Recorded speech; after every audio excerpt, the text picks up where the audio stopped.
when I talk about Franco, so many great things, and everything's fun. He and I have always had a great relationship. We've always enjoyed one another. It's just amazing. Last night he's talking about the Immaculate Reception, the greatest weekend of his professional life, as we would know it, celebrating the 50 years of the Immaculate Reception against the Raiders on Friday, having his jersey retired on Saturday against the Raiders. And I guess I'm trying, how do you put your finger on how did all this happen? And it's shocking. And at the same time, I just start thinking immediately about all the fun moments that we had together. And that's what I'm hanging on to this morning, is all the fun times we had together and all the great games we had together and the Super Bowls and card playing and on and on and on we go. Well, Terry, let's go. Let's do it that way, right? Because okay. all we're going to we'll just be depressing ourselves because it's hard to comprehend. So give us one of your favorite Franco Harris stories. Yeah. Okay. Well, first of all, he introduced us to Frank Sinatra because he was the Italian stallion, and so we were practicing, Bob, out in Palm Desert before we played the Raiders in a playoff game to go to the Super Bowl IX, and because Franco was Rookie of the Year and the number one running back, and the Steelers, Frank Sinatra wanted to meet him. So we're at practice. They stopped practice, and out comes Frank Sinatra and his entourage, and I was like 10 feet from Frank Sinatra because of Franco. And I'm like, I look up at the sky, and the heavens are parting, and I'm like, this is great. This is just great. So that's just one of the many moments, one of the football moments, and the one I've been telling everybody about. And this is just Franco. I get sacked in Super Bowl 13. We got 22 yards to go for a touchdown, and we get in the huddle, and Franco called me Brad, and he stuttered a little bit. Brad, give me the ball. Let me have the ball. Oh, he was steaming. And so since I called my own plays, Coach and Bob, I could just call a play. I didn't have to wait for it to be sent in. He was mad. He wanted the ball. It's Super Bowl time. I'm going to give him the ball. I called 93 tackle trap. And I said, on first sound, in other words, walk up, boom, go. And so we break the huddle. It's a simple formation, full right split, tight end flanker, fullback split, halfback split, split in. Just a simple formation. As I'm walking up to the line of scrimmage, I noticed Waters and Harris had gotten out of position and were cheated over to our strong side and cheated up.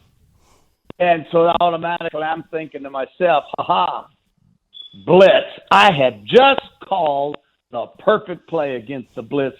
And I go 93 tackle trap, set the ball, we take off. I give Franco the football. And what had happened was Waters and Harris, on their own, had decided to give me a false read. They gave me a blitz look, but it wasn't blitz. I ran the tackle trap. They tried to jump back into position, but they ran, one of them, Harris, I believe, ran into the umpire to make the tackle, and the umpire blocked Harris, and Franco had a clear shot to the touchdown, 22-yard touchdown. Oh, it's a beautiful thing. So I go to the Pro Bowl, and I'm talking to Harrison Waters, two friends of mine, and I'm saying, yeah, we caught y'all in the blitz. He said, that wasn't a blitz. I said, yes, it was. No, it wasn't. It wasn't a blitz. And they told me that they did that on their own to give me a false read. And what happened was I went on the quick count, and they couldn't get back in proper position and ran into the umpire, who blocked Harris and allowed Franco to go ahead. And then when they told me what they did, then that was a fun play. That was fun. That was funny.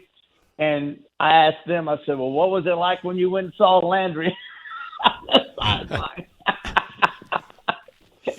So that's just one play. I got a phone call from Chuck Noll. He said, we're going to draft this running back, and we're going to go to the running game. We put in the Miami Dolphins offense, same terminology, all featuring the run, and we need somebody that could run the trapping game, and that was Franco, who was really, Bob, he wasn't a fullback. He was a tailback. Right. And he just shoom. A big tailback. Charlie, you're right.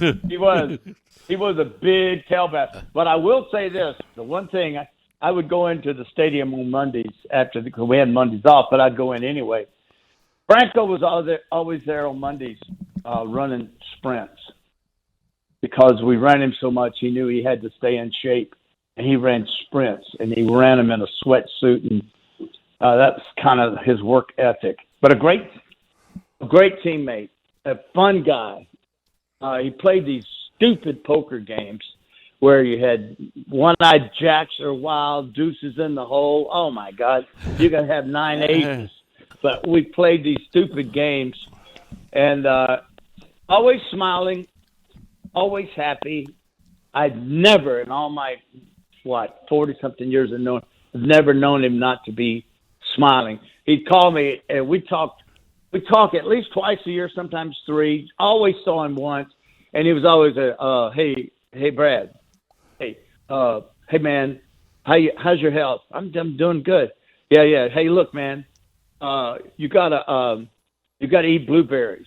And I said, what? Yeah, you gotta eat blueberries, man. Blueberries. Yeah, I eat blueberries all the time. Eat blueberries.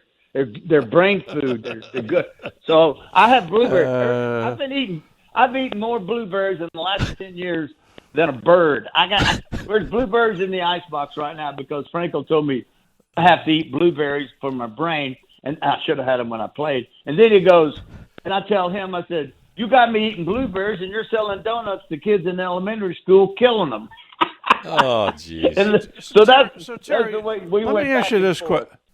Let me ask you this question.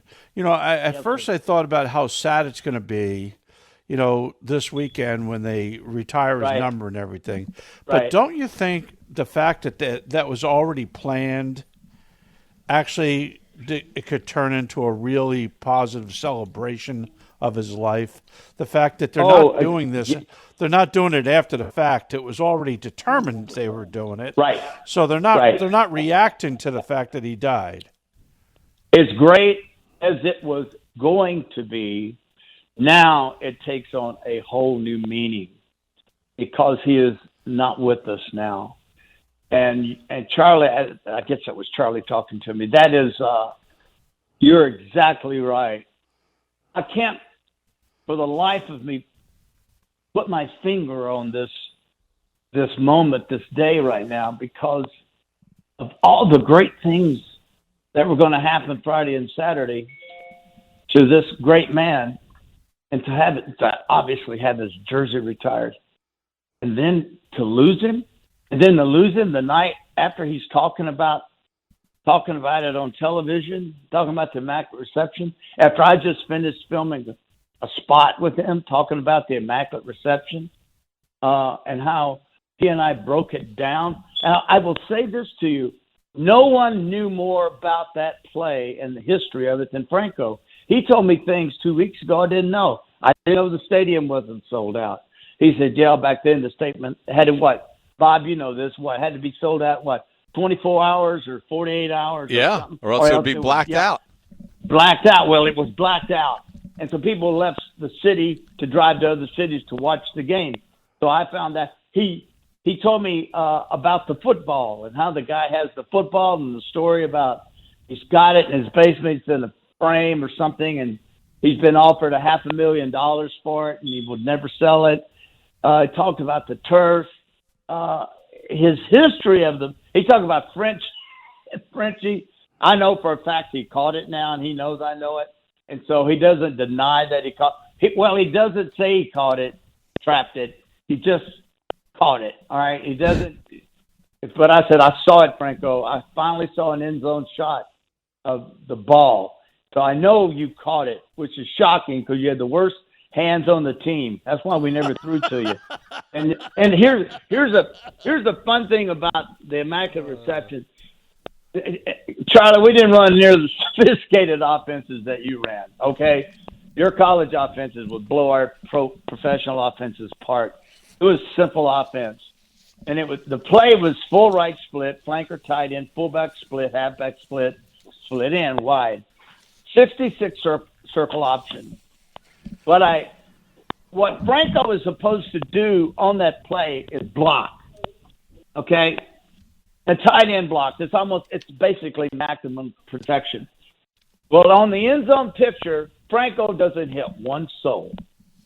And I flushed out of the pocket, and you can see him standing there looking at me as I'm running to the right. And I swing my arm down, and I come up at the same time, and I pick up the jersey going across the field, which ended up being Frenchie. I go down. I hear the roar. I know it's a touchdown. Franco ends up with the football, and I ask him, "You didn't block anybody, and you caught the ball. Why were you doing down the field?" And he said, "At Penn State, Joe Paterno taught us that when the ball is released, run to the ball." And he said, "I was running to the ball, and that's why he caught it." Isn't that something? Wow. So you get all that little bit of history. 66 circle post or circle option was the play, and he's supposed to block, and yet he makes the catch of the greatest play so far after 50 years ever in the NFL. It's arguable, I know that, but it still gets voted the number one play.